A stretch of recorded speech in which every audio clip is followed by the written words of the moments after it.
Good late night, Cowboys fans, Lions fans, football fans, NFL fans. How you doing? I am Kendrick, the sports guy with TFG Sports Media, and it's almost 10:30. The game just ended. I'm sure most people, if you were at home, you were watching Cowboys and the Lions. That game actually ended up going down to the wire. Uh, just like the Cowboys do, they always make it interesting. I'm gonna uh, share this to my page here just a second. Again, I hope everyone is having a good night. If you stayed up late to watch the Lions and the Cowboys, and it was a special night for a former Cowboys coach, head coach Jimmy Johnson. We'll talk about that here in just a second. Make sure you come in, like the broadcast, like this segment, share it to your social media platforms. And if you haven't already, make sure you subscribe to the channel. That's TFG Sports Media. You can see that scrolling in the ticker right there. And also subscribe to Kendrick Sports Hustle, both of those on YouTube. That's SportzHustle. Make sure you also follow me on Facebook. That's Kendrick Roland Henderson, my personal Facebook page.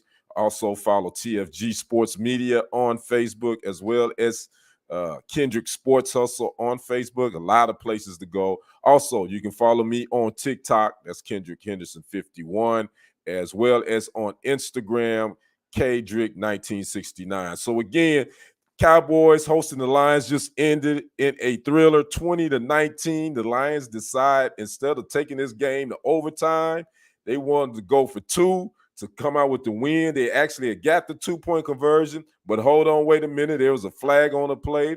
The offensive lineman did not report, so there was a legal touching call of the ball. Both their offensive linemen, one of them was on the end of the line and did not report and touch the ball, so that was a flag. And then when you thought the game was over, Cowboys actually got an interception. But hold on a second. Michael Parsons jumped off sides again. So that gave the Lions another shot at the 2-point conversion. The play would go through, and this time Jared Goff was a little short on his pass to I believe it was a tight end. He wasn't able to make the catch. Then the Cowboys they tried an onside kick. The Lions did. Cowboys recovered, and that was all she wrote. So again, this game was really tight from beginning to end. It was only, what was it, 7-3 at the half, Cowboys up. This was a tight gut ball game. I thought it would be a little bit more offensive firepower, especially with the Lions, the offense they have. The Cowboys, you know what they do at home. They play well at home. And they ended up able to get the win and go undefeated at home in the 2023 regular season. They just have their problems on the road. So again, Cowboys get the win over the Lions, and Cowboys wide receiver CeeDee Lamb had a big night. I believe he caught 13 balls, 227 yards, one touchdown, and he had the 92-yard touchdown reception, which is the second longest in Cowboys history. Right behind who was it? It was to Bob Hayes. Meredith the Hayes was the longest. But yeah, and he also broke, CeeDee Lamb did. He also broke Michael Irvin's single season receiving yardage record as well tonight. So again, a record night for CeeDee Lamb. As you can see in the ticker, I'll put the stats there for the end of the night. The Cowboys got the win. Again, a win is a win in the league. That puts them at 11-5. Lions dropped 11-5, but they've already clinched their division. So basically, the Lions they'll probably fall no further than the 3 seed or the 4 seed. Cowboys, they still hoping that they can get win the NFC East and maybe get the 2 seed, but they got to win out. Cowboys in their season on the road at Washington. And then the Eagles, I think they got their last 2 games. They got the Cardinals at home and then the Giants. I don't see the Eagles losing either one of those games, so I pretty much see the Eagles winning the East.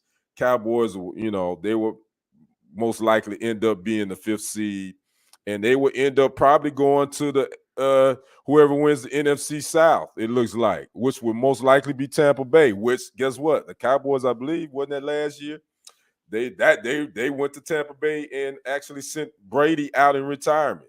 So it looks like the Cowboys most likely will end up being that 5th seed, and will end up on the road at the NFC South champion, which it looks like it could be Atlanta. I think it's between Tampa Bay and Atlanta. But tonight's game again, Cowboys got the tight victory 20-19. Make sure you come in, comment, like the video, share this to your profile, and subscribe to the channel and comment. Let me know you're here. Talk back to me. But we also got to talk about the special night for former Cowboys head coach Jimmy Johnson. It has been long overdue, but he finally was inducted into the Cowboys Ring of Honor after all these years. Jerry Jones finally put his pettiness, I call it petty, put his pettiness aside and did the right thing. Jimmy Johnson should have been in the Cowboys Ring of Honor years ago. And it was a night to remember. Michael Irvin, Emmitt Smith, Troy Aikman obviously was there. He was calling the game with Joe Buck. All the other members of the Cowboys Ring of Honor were there. Tony Dorsett, Drew Pearson, who else? Bob Lilly. I think Randy White. I see Randy White. I believe he was there. Darren Woodson, who is a finalist for the NFL Hall of Fame this year, and he should get in. He should have been in as well. And I think I'm missing one more person.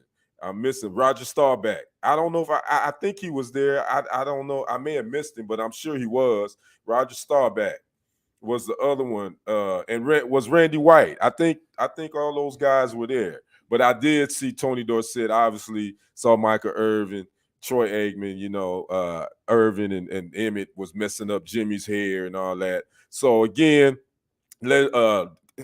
former Cowboys head coach finally got inducted into the Ring of Honor on tonight. He coached the Cowboys for 4 years, from 1989 to 1993. He had a 44-36 regular season record. He was 7-1 in the playoffs, and he won 2 Super Bowl titles. But most people talk about the parting of ways, the divorce of he and Jerry Jones. Terrence Stone. What's up, Terrence? Glad you popped in. Terrence says, wow, Jimmy Johnson is just now getting into the Cowboys Ring of Honor. Why wasn't he in there earlier? Just like I just said, Terrence, pettiness from their owner, Jerry Jones. Their relationship was strained after he fired him, after, just being petty. Is it because it a problem with him and Jerry? Yeah, that's it, Terrence. Yeah, it was, we don't know that for sure, but for him not to be in there this length of time, obviously, it was pettiness on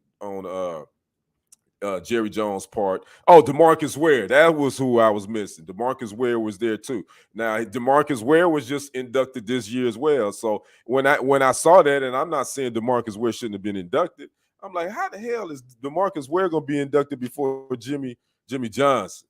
And I guess Jerry Jones must have somehow heard me talking ish about him, and he finally broke down and said, okay, Jimmy's going to go in this year, and this happened. So, again, long overdue. Salute to Jimmy Johnson.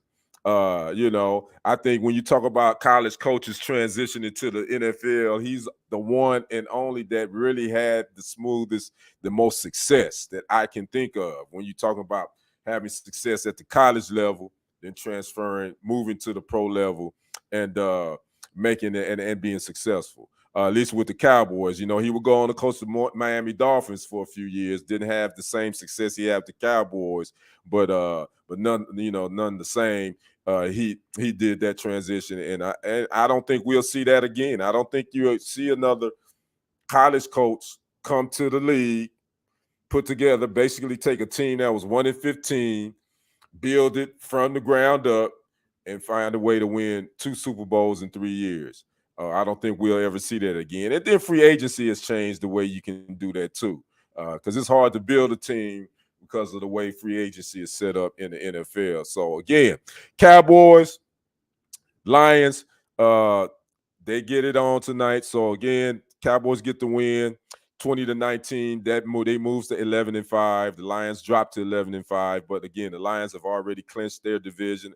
And I'm feeling some type of way. Obviously, I'm a Packers guy, but the Lions won the division, and now we're just going to see how the seeding is going to work out. 49ers pretty much is they the number one seed pretty much. They've clinched their division too.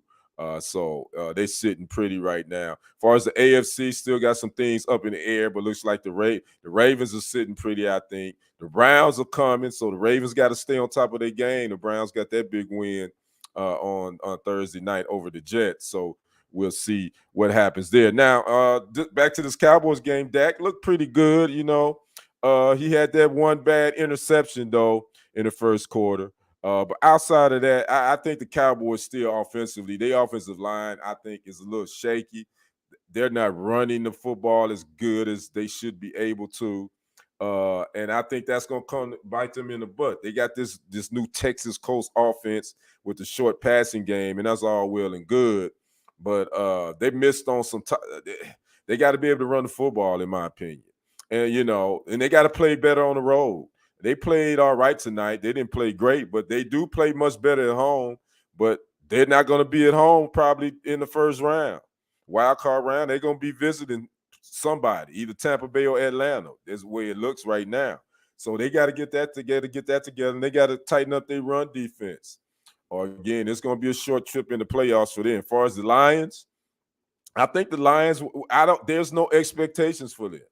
I think they've played well pretty much the whole season. I ain't gonna say they overachieved because they are a talented team. But I think there's no expectations. They're gonna host a playoff game. I'm quite sure.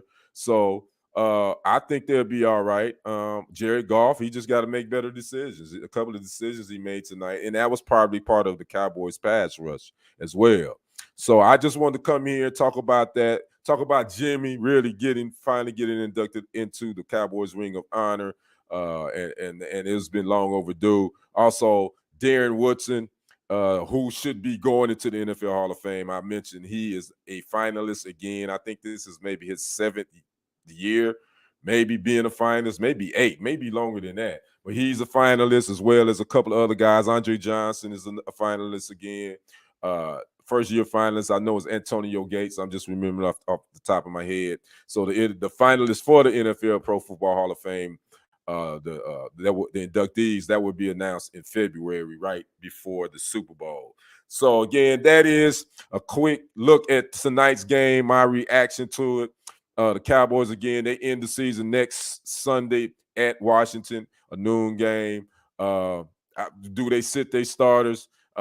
Because pretty much they need the Eagles to lose out, and I guess they need to win out. If the Eagles lose tomorrow to the Cardinals, I guess the Cowboys probably have to say, you know what, we might as well play our guys Sunday and let the chips fall where they may and see what happens. So we're going to see what happens there. Let me see what you say, Terrence. Terrence says Jimmy Johnson is a great coach. He's been fortunate to have some great players, true, but that dude can really make players with egos work together. Yep, and you know what, Terrence, you make a great point there because I think some people miss the point of coaching. Coaching is also being a psychologist, knowing how to get into the minds of grown men or grown women or just men or you have to be a psychologist. You have to know how to be a psych. And I think Jimmy has a degree in psychology, if I'm not mistaken. I'm gonna have to look that up. But yes, being a great coach is all about knowing how to get into a player's mind and know what makes them tick. And remember, every player isn't different. It's different, kind of like your children. Even though we love all our children the same, we also know we have to sometimes approach. If you have more than one child, like me, I got 3. You got to understand that their personalities are different. So you have to kind of approach them all differently and talk to them different. That's how a head coach has to work with players. And but at the professional level, it's definitely a different way to look at it because most of those players are millionaires and make more money than the coach sometimes. So sometimes that's a slippery slope and somewhat difficult waters to navigate. But the good coaches figure it out. Like you said, Terrence, like the Jimmy Johnson figured it out. The Bill Belichick's figured it out. The Bill Parcells figured it out. Some of your greatest the most successful coaches, they know how to play psychology too. So that's part of the game. So again, we had NFL Saturday night. I think next week we got NFL on Saturday night as well. And after that, then we looking at the playoffs. Also, just talk about playoffs. We got the college football playoffs. Final four. That's on Monday. We got Michigan and Alabama. We got Texas and Washington, and we're not going to even talk about that beat down today. The citrus orange. I mean, the Capital One Orange Bowl. God, dog. Number 6 Georgia they came to play. You hear me?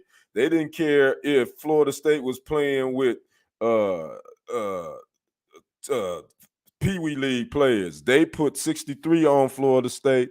Beat them 63-3. A lot of people I've been reading the comments. See, we told you they was gonna beat them, yada yada. But this ain't no excuse, this is fact. But half of the Florida State Seminoles starters did not even play. So Georgia was supposed to do that. But again, Georgia was in one of those difficult spots, in my opinion. They was going to be damned if they did and damned if they do. If you didn't blow them out by 50, then you was like, okay, you wasn't that great of a team. But if you struggle with them and won, they was going to say the same thing. So Georgia they was in a no-win situation, but they put it on them. No doubt. 63-3, but I still believe the committee got it wrong. I still believe Florida State, according to how it's supposed to be, they should have been in that Final Four. I get it. One of the criteria of excluding the team is if a team is without key players, that can be something the committee can use to eliminate them. But I still think that's a disservice to those other players on that roster that help that team win games. Because we know in football, there ain't just one player that win games. Obviously, the quarterback position is probably the most important position on the field, but it takes more than a quarterback to be able to win 13 games and go undefeated. That's just my opinion. So again, hats off to Georgia Bulldogs. They did their thing, and we looking forward to this semifinals on Monday.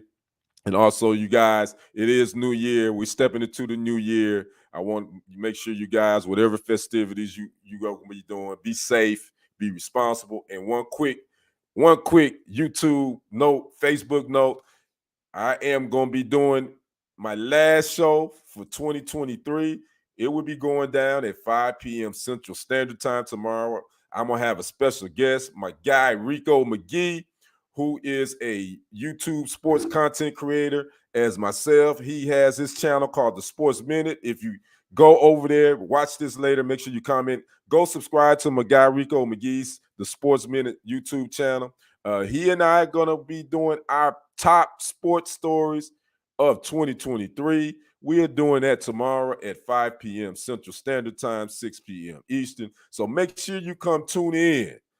Make sure you come tune in tomorrow, 5 p.m. Central Standard Time, 6 p.m. Eastern. Yours truly, my special guest. Hopefully, I think we're gonna be here. Rico McGee, Sports Minute. He's another YouTube content creator, sports content creator. We're trying to collaborate. He's gonna be live with me, and we're gonna count down. We're gonna talk about our top sports stories of 2023. Terrence Stone says Georgia should have been in the Final Four.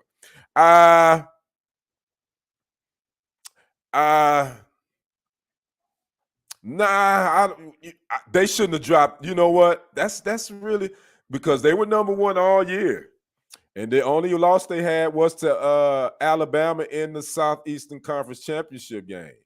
Now we all know that the committee was going to put the SEC champion in there they were going regardless of who it was going to be.